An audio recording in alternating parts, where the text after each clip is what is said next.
In state of UP versus Raj Narayan, Justice Matthew delivered the first significant pronouncement, and he said that in a government of responsibility like ours, where all the agents of the public must be responsible for their actions, there can be but few secrets. The Right to Information Act made it possible for citizens to access information to strengthen India's democratic system of government.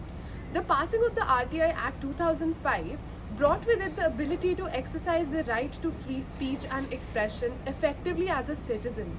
This act has been one of the most prominent moments in India's history of being a democratic republic by opening the way for a true democracy. Based on the findings of the first decadal data research conducted in 2016 on the RTI applications received, it was noted that the citizens submitted 4,800 applications daily to request information from the government. Over 1.75 crore applications were filed under the RTI Act since its inception in October 2005, with 1/4 of these requests directed to the centre. In pre-independent India, the seeds of a culture of malpractice, mismanagement, and abuse in governance were sowed by the enactment of the Official Secrets Act 1923. In practice, post-independence, the right to information was vividly recognized by the Supreme Court as a right, especially after the passing of the Freedom of Information Act in 2002. However, the limitation of this act was that it did not acknowledge the right to information of a citizen.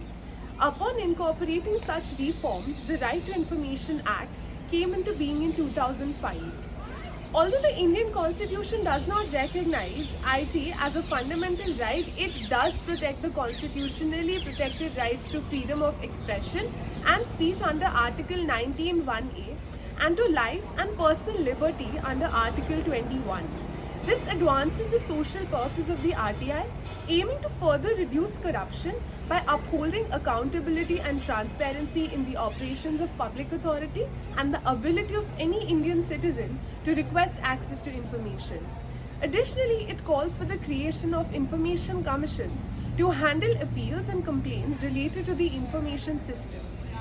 The significant after effect of the Act was the coming up of an informed citizenry and the shift in the way the bureaucracy worked. Laws in theory and in practice are almost always very different from one another.